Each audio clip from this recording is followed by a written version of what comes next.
In this video, I want to talk about sound systems for the 2016 and newer Toyota Tacoma.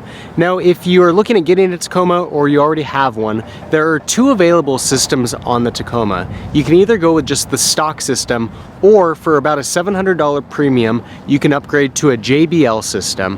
And in this video, I want to talk about that system a little bit and whether it's worth that premium.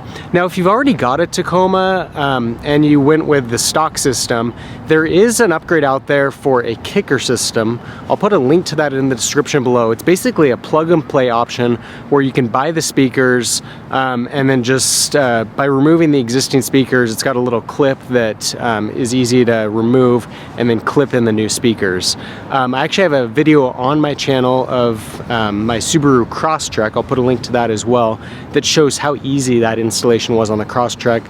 My expectation is that it's probably going to be pretty similar on the Tacoma, and from what I've read, it's a pretty cheap and easy way to upgrade your stock system if you went with a stock system on the Tacoma, or if you're looking at getting one and you don't want to spend a lot of money upgrading to the JBL system, but you're still looking for some premium sound. So with that said, I want to now talk about the JBL system and what my impressions are on that system for the Tacoma. So jumping up into the cab of the Tacoma, I wanted to start off by walking through the specifics of the JBL system. In order to do that, I'm actually going to go through the marketing materials that they actually publish for the Tacoma, sell the system a little bit the way that they do, and then really talk more specifically about my experience as a vehicle owner using this system for a while now. Now, starting up on the dashboard, you've got two 65mm mid-range tweeters. They're hybrid speakers that produce middle frequencies to image the primary vocalist and high-frequency sound, resulting in accurate, nuanced sound for front passengers. So what that basically means is that's where you're getting all your high pitches and then a little bit of that mid-range sound. Jumping down to the door, on both the driver and passenger side, you've got a speaker that's inset in the door here. What that is on each side, you've got 152 by 229mm woofer. It says that front passengers enjoy world-class sound delivered by high-output woofers integrated with front tweeters and mid-range speakers. The audio experience is solidified with rich, deep bass.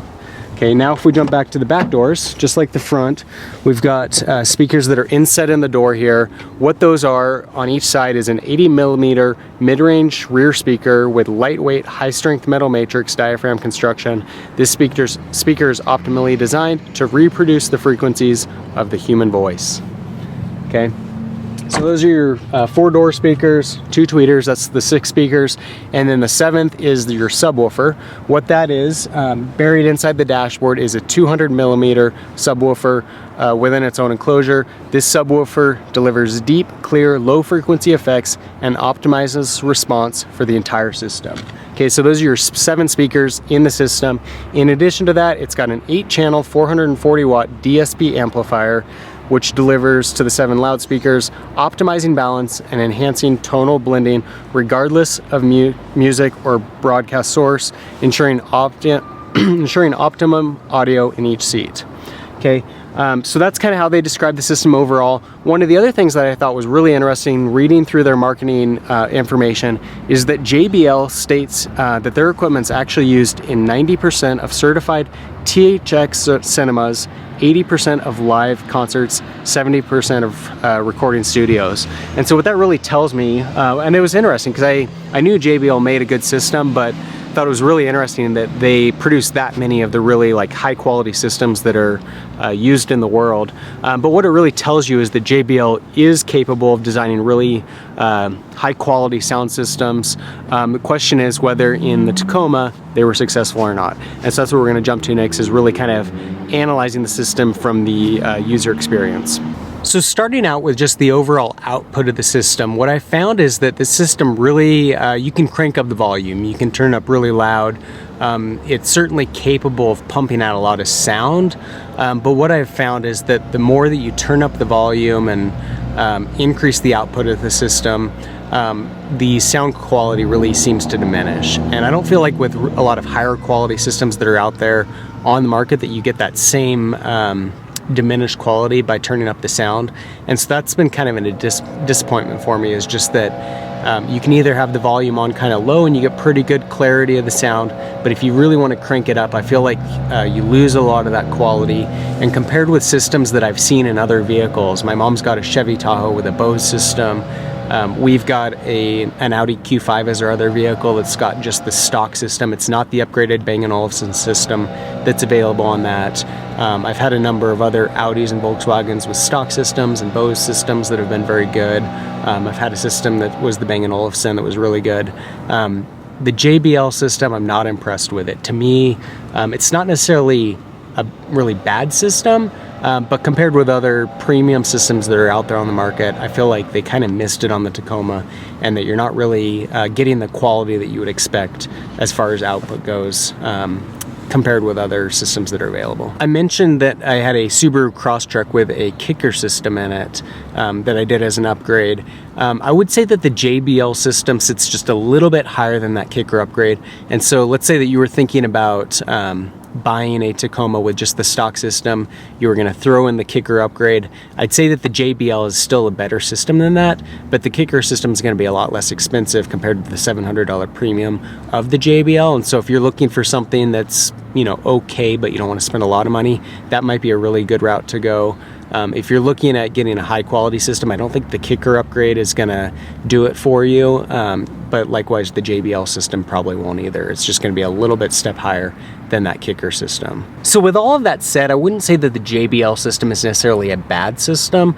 Compared to a lot of other stock systems that are out there on the market, it's not that bad.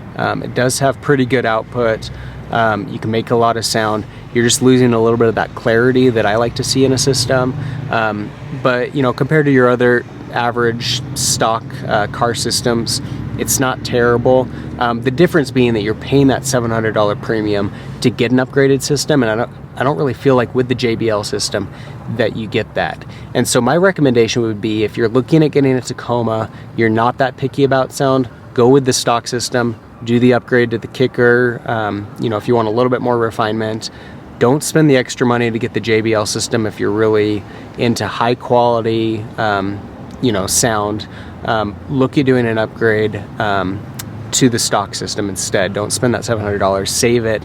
Get something else for $700. I think that if you were to go into just your, you know, stereo store and ask them to do an upgrade, I think you could get something better than the JBL system for $700. Obviously, it's not going to be a stock system, and there's some advantage to that. What I would have probably done is gone with a stock system, spent a little more than $700 to get a really nice system in the Tacoma. That would probably be my recommendation for those of you that really want to have a high quality system. Now that I've got the JBL system, it wouldn't necessarily be worth it to make an upgrade, given that there's already, you know, even though I bought the vehicle used, there's already $700 upgrade that's been made to this vehicle. I feel like for me to take that system out and do an upgrade, that it's probably going to be more money than what would be worth to me, but I'm a little bit on the fence on what to do. If you have a JBL system and you have made any upgrades, I'd be curious to get input on what type of a system you went with and what that cost premium was to upgrade the system. If you have any of that input, please leave it in the comments below. If you have any other comments on the JBL system that I can help answer, feel free to leave those as well. For more videos on the 2016 and newer Toyota Tacoma, subscribe to my channel. In the meantime, thanks for watching.